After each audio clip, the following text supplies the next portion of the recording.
Look at infrastructural development. With over 30 years in leadership, The Northern Bypass. how many years has it taken? Decades. We were talking because we used it while we were coming to your home. And decades. We were talking about it. And you see infrastructure. infrastructure development in Kenya under President Tanzania alone has Mwai Kibaki. Yeah. Mwai Kibaki said in his 5 years he was going to leave a legacy. He was going to give a gift to Kenyans. You know, see, you go to Nairobi. I have been there. You get lost with it. You lose a direction here to turn here. That's And the you end. You drive, you get lost. True. Look at Dar es Salaam now. Exactly. Under the late Magufuli. Yes. Pombe. Yes. Commendable. Commendable work. Yes. Here in Uganda, it's the opposite. Go to Rwanda. You see how orderly Kigali is. Orderly. It is very ashamed, by the way. So, a country like Uganda, where we have been talking about stability for all these years, where is the impact of stability in terms of development? Corruption has eroded this country. By now, we should be really well organized. Yeah. We should be well organized. But you see, this Northern Bypass has taken ages, and it is still the same. So we have a problem. All these institutions that we have created, UNIRA, what? They are not delivering. I agree, Honorable. We are going to rush through these questions, so we finish quickly. Where do you still see the gaps, and how do we deal with them? The gaps are many. If we have to talk about the gaps in the ministries, in the agencies, there are quite many. We can talk until when the cows come home. But I think Major. because policies are there, policies are in place, legislation is there. To me, I think the major gap that we need to think about is attitude change and commitment. Because unless when we get committed that this is our country and we love it and we have to help build it, not much can be done. Not much can be done. And this boils down to what I was telling you about corruption. Because by now we will be far away if really we had put all the monies that we got to proper use. Yeah. Uganda enjoyed donor support. For a very long time. But all that has been made to waste because of our poor financial management and the poor attitudes towards development. You remember one time President Museveni said he doesn't mind about people stealing money as long as they steal the money and they build houses in Uganda. You remember that? Yes, totally and completely. So if you are now giving a green light to people to steal money, then is it the development of the country or those are individual developments? Yeah. So those are the issues. Those to me are... We'll jump back to the Arua by-election.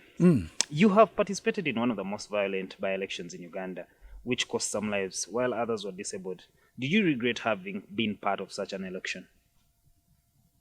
I do regret. Even in this last election, let me tell you. Yeah. In this last election, there were many people who were saying, "Oh, Wadri, why you Sagulani came and campaigned for you? Why did you ditch him? Why didn't you go to Noop?" And I told the people in Arua that in the field of politics, I'm like a giraffe. A giraffe has a long neck, it sees far. True. The worst had been planned for Arua. If I had made any mistake to go into Noop, Arua was going to burn. And there is no point for me to come to parliament on dead bodies. No, please. I don't want to be part of that. I don't want. I regret because a life lost is bad. Somebody being maimed because of you, I regret such a thing.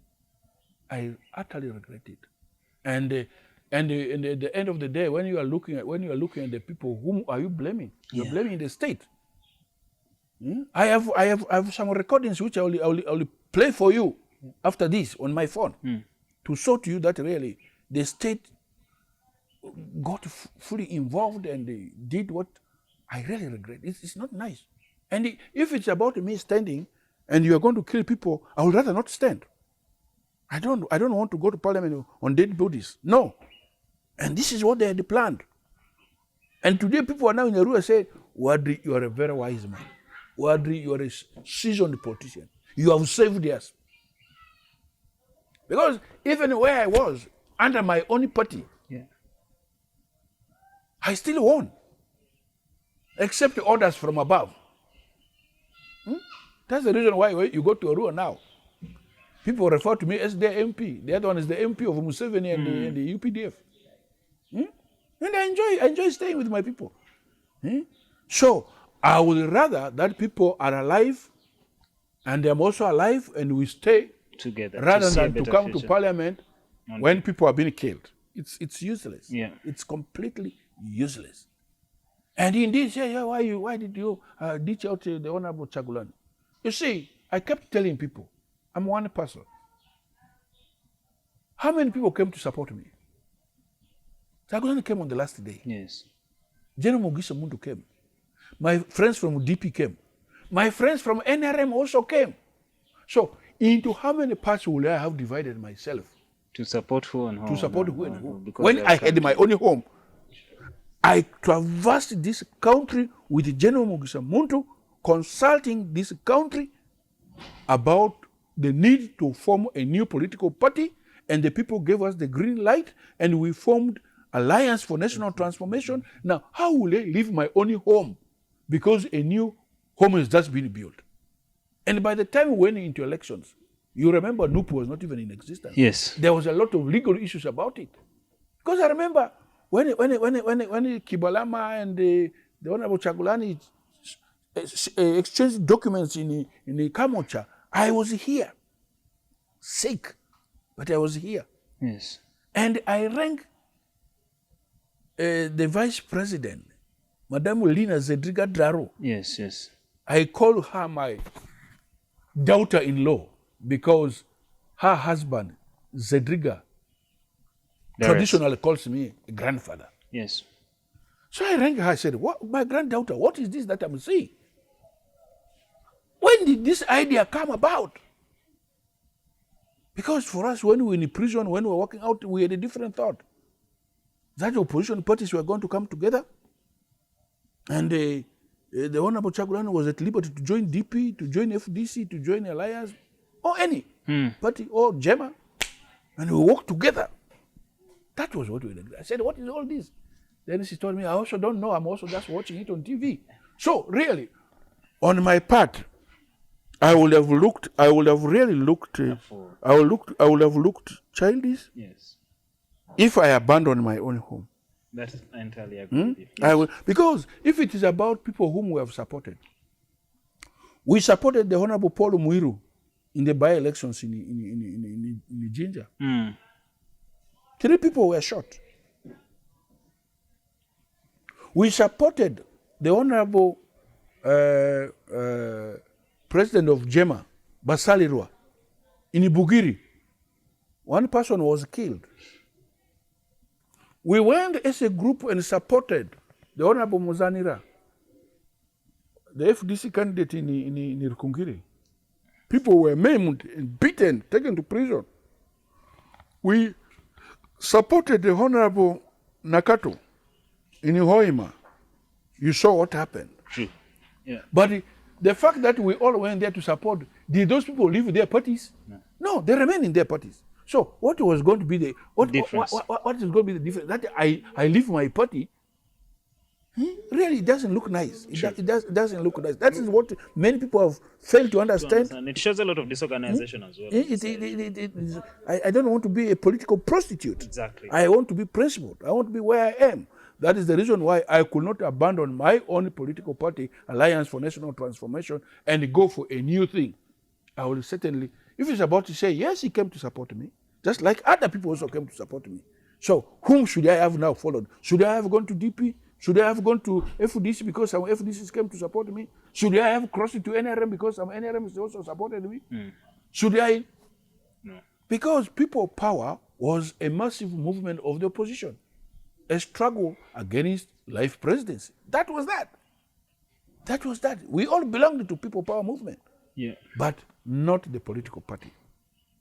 Interesting. So, as the member of the opposition, do you think there are things that could have been done differently to mitigate the mess that was in that Arua by-election, which returned you to parliament? You see, the honors to do things differently was not on us. Yeah. Because for us, we did the best within the law. We meticulously follow the electoral laws. And it is the government of the day.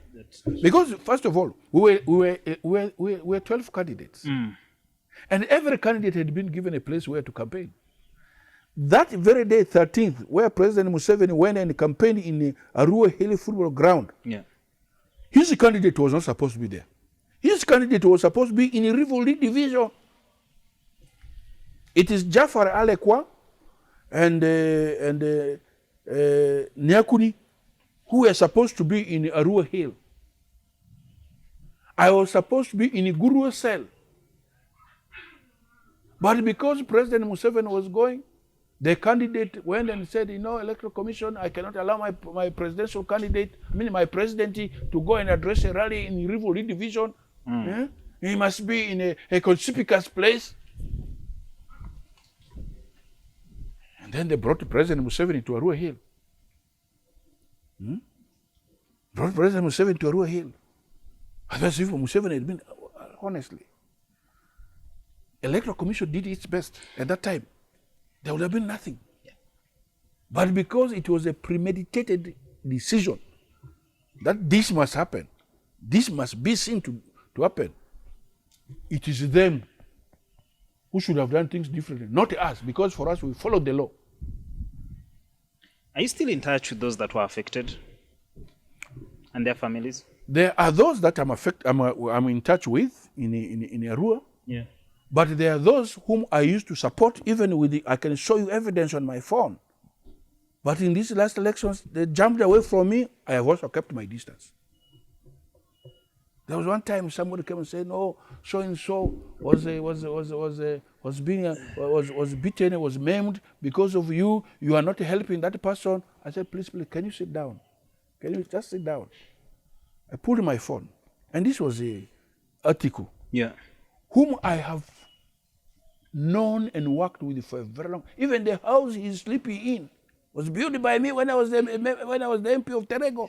True. Eh? And if anybody has anything to say, let the person go to Terego and ask what I had ever done for this man. Now, when they did that, I just pulled out my phone. I said, here, scroll. And see. Every month I've been giving money. And when this person saw it, this is the Mama Martha Tiko, the one who nominated the president, candidate Besigye in 2016. 2006. Yes. Even thereafter. Yeah. So she said, but what are people saying? I've seen evidence here. I said, you go and ask him. But in this last election, he now went, and I said, well, he's entitled to his decision. But the truth of the matter is the house he is in. You did. Go and ask him. Enough support. That's right. And this was much before before he got maimed. Yes. To show to people that how much I had done for him. Yes. This is a man who even, right time I was dealing in the bicycles, the man came and collected bicycles, spares from my shop, millions and millions of shillings. They've gone.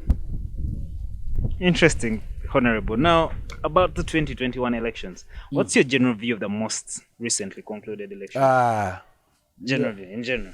These were no elections. These were no elections. Me, who was on the ground, the playground, I don't think they declared the results were the wishes of the people. Yeah. That one I can say without any fear of contradiction. I don't think those were wishes of the people. And I can say. Do you feel like it was a continuation of the Arua 2017? Yes, it was. It was. Sure. This is a situation where government wanted to show its might, that I'm in charge. That time you gave me 1 nail, but this time around I will not allow you to have that. So to me, it was a continuation. There's also a view that lack of harmony amongst opposition is costing the opposition the election. I couldn't agree with you more. I am one person you can ask any of these actors in the opposition Yeah. who has always been saying, please, please, please, let us not divide our votes. Let us give confidence to the electorate by being seen working together. But there are certain people in opposition, I can say, who feel that it is either them or nobody. They don't want to look at the bigger picture. They believe so much in themselves that they think that without them, Uganda fails to exist. Yeah. Uganda ceases to exist without them. Even when they know that they don't have the opportunity, but just to say, can we have our forces brought together and we move as a united front? Nothing. The other time, we were very optimistic. We really thought opposition was going to have one candidate. And that the opposition political parties were going to field a candidate in every constituency depending on the comparative advantage of the candidates and the political parties. That was what we had thought. But you saw what happened. Everybody came up, oh, myself, I must be here, oh, yeah. Then what happened? So, lack of unity has cost us a lot. The voters are now looking at the political parties in opposition as non-starters, people who are not united, people who are divisive. So it's a big problem. It's a very, very big problem. But how I wish one time they will come to their senses that we have one political, one candidate representing the interests of the opposition. We go for a coalition, as it were. Yeah. Have the different political parties come together, but for a purpose. You now see what has even happened in Nup. Totally. This mass movement from DP.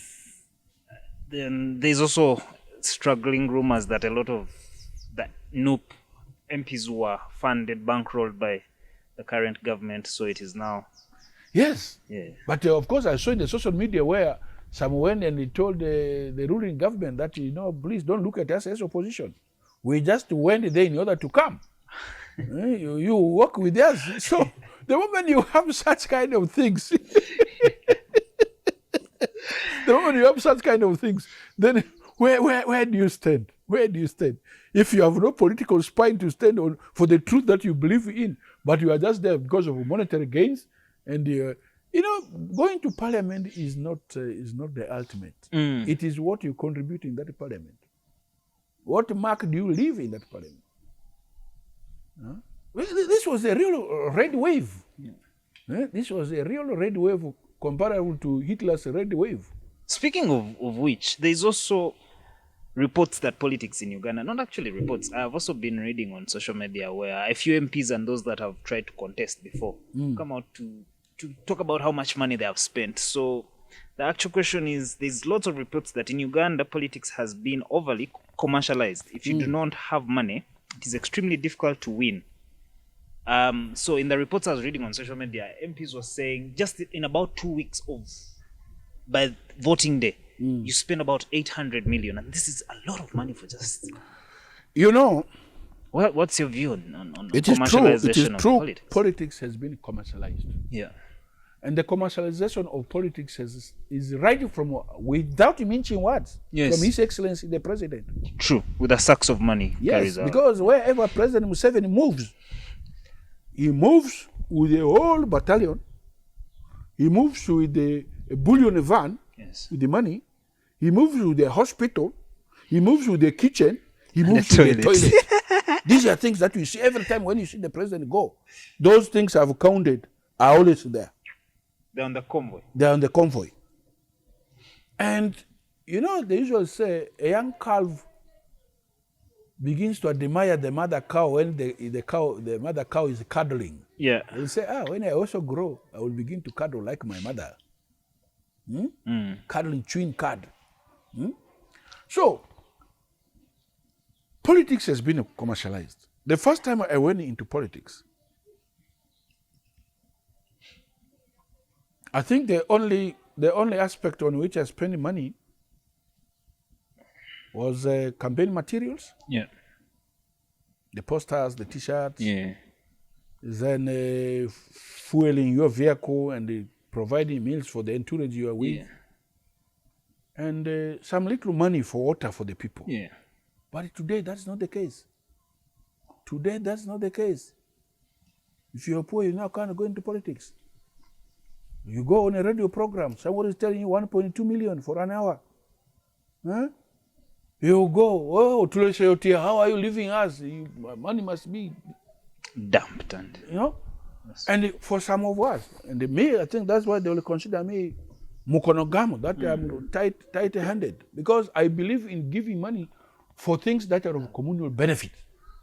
A church, a mosque, a youth group, women group for persons with disability. Do something tangible. But if you're asking money to go and eat ice to cream. go and eat or drink a beer, is that tangible? No. Number two, with what I saw, people were being bought with very little money. Very little money. 1,000, 500, 2,000. These people distributing. You really cheapen the voters. That's something people must appreciate. And in 2016, when President Museveni's government came out violently to remove me and poured a lot of money, that time I saw real money. I saw real money. 50,000, 100,000, given out. Brand new 50,000 notes. I saw it. I saw it. And this time around, I've seen, you saw how the NRM MPs were given money. You know, after nomination, they refused to go, not they refused, but they could not go out for campaigns. They went into campaigns by around the mid of December. And after their retreat, I think. The then speaker even said so, that you see, NRM candidates cannot go out because they have not received the money. From whom were they expected to receive the money? And where is that money coming from? From coffers of government. Government, yes. It's from coffers of government. So the moment we continue to have SAT, then you know that. And you know, that's the reason why even now when the MPs go to parliament, they say, please don't come to me. I bought my victory. I bought it, don't come to me. And when they tell voters this and the voters come to me, I say, but I told you. I told you. But what really needs to be done to make electoral democracy work? You see, there are laws, but laws are not being enforced or implemented. Financing of campaigns. There is a limit to which a candidate can spend money, but that is not being followed. The law is clear that once you are nominated, you should never participate in things like fundraisings. You should not be seen giving out money. Yeah. Oh, I didn't even know that. The law is there. Oh my God. The law is there. Because these people are just doing it in broad daylight. They do it in the broad daylight and nobody moves in. Because the law is very clear. Once you are nominated and you're a candidate, you are not supposed to give money to anybody. The only money you can give, you can buy water. True. For your voters, or you can even cook food for them. That is allowed. But giving out money. You remember this other case that Salam Musumba is now drawn? Yes. She's dropping today. She has no interest in it anymore. You know why? One of the grounds she was that the right honorable speaker then was seen giving out things to groups of people after being nominated. True. Which is illegal. So the law is there. But all these things are done under the watchful eyes of Electoral Commission. Electoral Commission should have swung into action. The moment somebody says, we have seen you distributing money, or your agents are distributing money, that is enough to disqualify you. But nobody implements the law. Since it is the party in power that has the money and that is giving it, everybody fears, including the officials of Electoral Commission. They fear bringing them to book. So that is it. The laws are there. Yeah. It is about The management implementation. of the electoral process, which is the problem. So, Honorable, as we conclude, what message do you have for young people like me who would love to participate in electoral democracy? My advice to the young generation is that they should not leave the affairs of this country to be determined by those of us who are of age. They must participate and be part and parcel Yeah. of causing meaningful change and development in this country. This country belongs to them. They have a longer future. But having said that, the problem which I see wrong with the young generation today is many of them want to get rich quick. And the getting rich quick is through dubious means, which they should, as much as possible, avoid. Sure. Be able to account for every other thing you own. If you cannot do that, then you're wasting your time. Eh? I keep telling people, I can account for everything of mine. I can account. This house, I built it in Yes, Burnett was telling me actually. 96. 96. Yes. Very commendable, by the way, that you still kept 96, living this and same. I'm living in it. Yes. The fact that I became a commissioner Has not changed anything. and I became a member of parliament Heading all these does not different- make me mad enough to think that I'm going to sleep on 2 beds the same night. No. The only thing which I put up next to it was this apartment. Yes. I must be able to account for it. And the young generation needs to do that. They need to be able to account for what they want. The third advice to the younger generation is that they also need to take advice from their seniors, not disregard them. Yes. What do you think will happen today if we said we are leaving this country to be run entirely only by the youth aged between 18 and 25, 30? What will Be a happen? mess. There'll be a total mess. Because we are still a mess. We are finding ourselves. Because No they direction. will want to get rich quick, Yeah. this and that. They don't want to do any other thing, which to me Does not make any does sense. not make sense. Yes. They must show some frugalness in the way they use their resources. They must have the commitment that this is their country and they must make sacrifices for it. And seek wisdom from those whom they believe can give them the right idea. And once they do that, welcome them. Welcome them. It's, of course, in the whole world, Uganda is the youngest population. Yeah. Uganda is the largest, youngest population. So it becomes now inevitable. We cannot ignore them. We have got programs for them. We have got laws supporting them. But most importantly, they need to be groomed. You see, when you throw somebody who is not prepared into leadership position, it can be very, very disastrous. And by the way, that is one thing which shows a difference among the MPs. Me, who has been in that parliament, there is a difference between those of us who worked in government. There's a difference between those who worked somewhere before going to parliament and those who have gone to parliament as the first institution to work in. Yeah. You'll always notice it Yes. in their contributions, their way of conducting themselves. That's not easy, an amateur. People who have worked elsewhere will stand up and talk on policy issues and legal issues authoritatively. But a young person who has never worked anywhere, who has not been exposed, who has not been groomed, will just say, I have arrived. And They would indeed have arrived. That arrival can be dangerous for himself or herself and for the entire country. Sure. So we welcome the young generation into leadership position, but more importantly, leadership position where they should have the country at heart. Yeah. In all these democracies, especially in Commonwealth countries, there is also always the paradigm of allegiance. If you go to parliament, you are in leadership. To whom do you pay allegiance? Do you pay allegiance To the electorate. to your party? No. First and foremost, your allegiance must be to your electorate. The people who have sent you there, you must represent their views. Yeah. Number two, you must have allegiance to your own family and yourself, your conscience. You must have allegiance to the country. Your political party is the last in the hierarchy. It is the last. So don't allow yourself to be, taken to State House and you are cornered there with brown envelopes and you forget why you came to Parliament. That's the reason why I supported the other time the Committee of Education when they rejected the idea of going to State House in Tebe. For a committee work? Why don't you come here? Why don't you come to Parliament? They are gazetted places. You're a Minister of Education. Why do you have to invite the committee members to State House? To do what?